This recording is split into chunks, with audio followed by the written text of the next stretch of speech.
La arquitectura del antiguo Egipto monumental se caracteriza por el empleo de la piedra de sillería tallada en grandes bloques con sistema constructivo adintelado y sólidas columnas.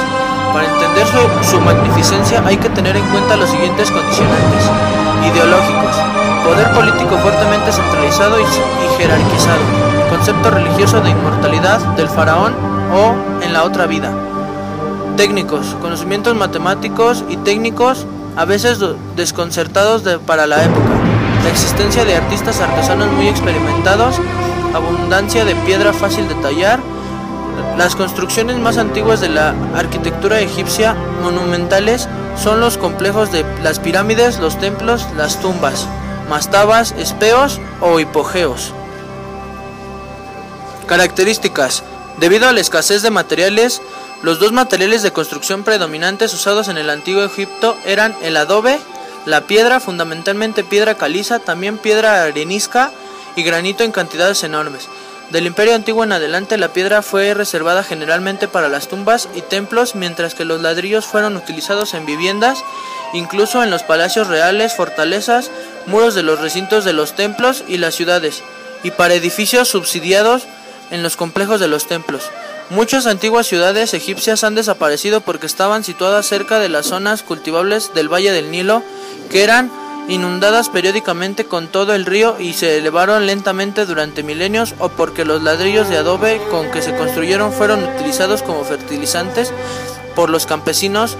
Otros edificios son inaccesibles, ya que nuevas construcciones fueron erigidas sobre las antiguas.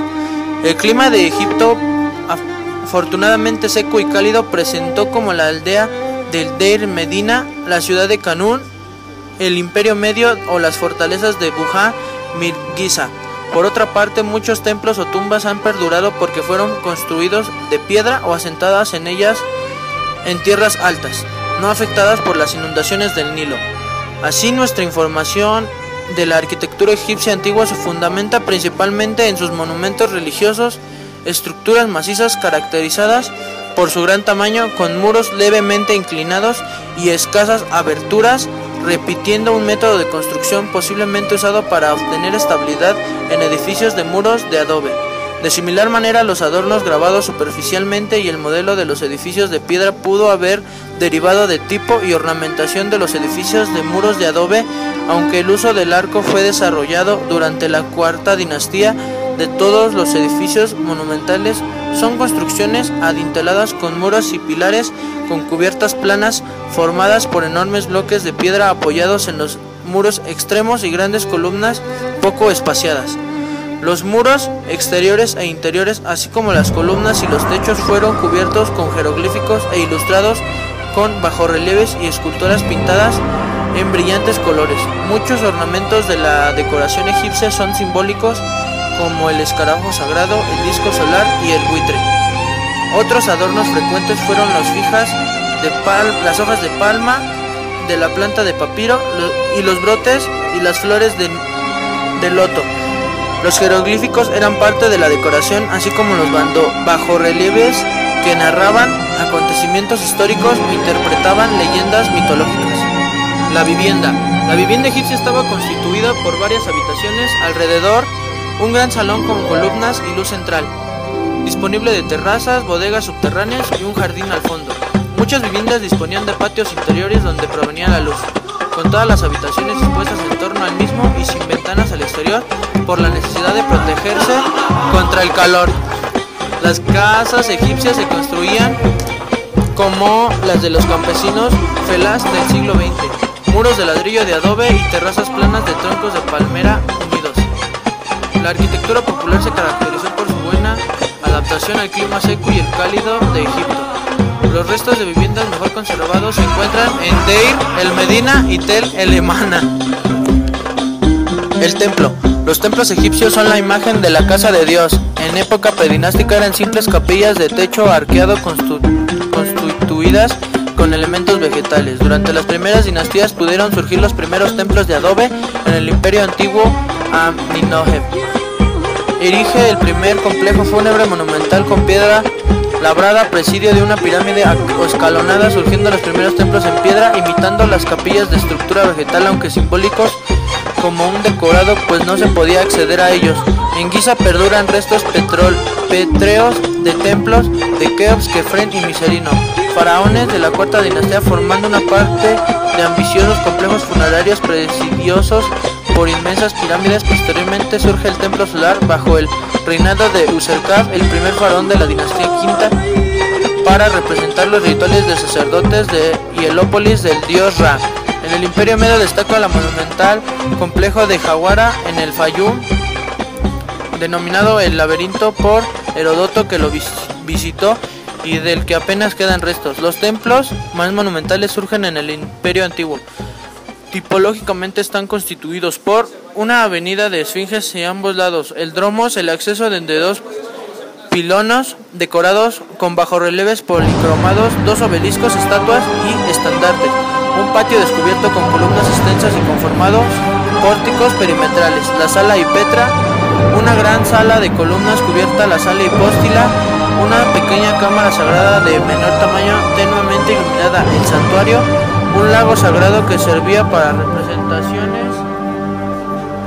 rituales y como reserva de agua potable, templos menores anexos dedicados a diversos dioses como el Mamissi, casas de nacimiento divino. En el templo se contemplaba una residencia de sacerdotes, aulas, escribas, archivos, bibliotecas y almacenes de alimentos y materiales. El conjunto se protegía con una muralla perimetral, con la gradación de la luminosidad del tránsito de amplios espacios cubiertos a otros menores y cerrados. Se conseguía un magnífico ambiente para celebrar los ritos religiosos. Esta disposición arquitectónica enfatiza la división social, pues el pueblo solo puede llegar hasta los pilonos. Los altos funcionarios y militares tienen acceso a la sala Hipetra, la familia real puede entrar en la sala hipóstila y los sacerdotes y el faraón en el santuario. El Espeos es un templo de carácter funerario tallado en la roca siguiendo el tipo del hipogeo.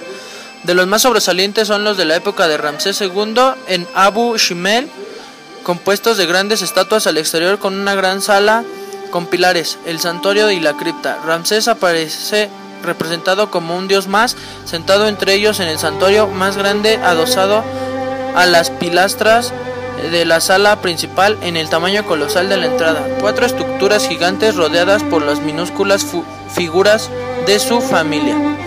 La mastaba surge durante el periodo protodinástico en Egipto. Es el tipo más característico de la tumba, con aspectos de una pirámide truncada de base rectangular en la que había una pequeña habitación para las ofrendas y una capilla decorada. La cámara mortuoria bajo tierra, a la que se accedía por un pozo desde la cubierta, se sellaba una vez depositado el cadáver. Las mayores tienen hasta 50 cámaras entre capillas y almacenes para depositar las provisiones y el ajuar.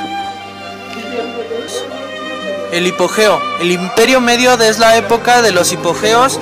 Eran galerías abiertas en la roca. Los recintos anexos que conducen a la cámara del sarcófago sustituyen a las mastabas hacia la dinastía 11. Como lugares de enterramiento real, perdurando hasta el Imperio Nuevo. Las tumbas de los faraones del Imperio Nuevo fueron excavadas en los valles y laderas de las montañas occidentales de Tebas, en el Valle de los Reyes, durante 500 años. En el tercer periodo intermedio, los dignatarios de la dinastía 21 ya se hacen enterrar debajo del propio templo de Amón, en Tanis, nueva capital, pues la necrópolis tebana sufría continuos expolios.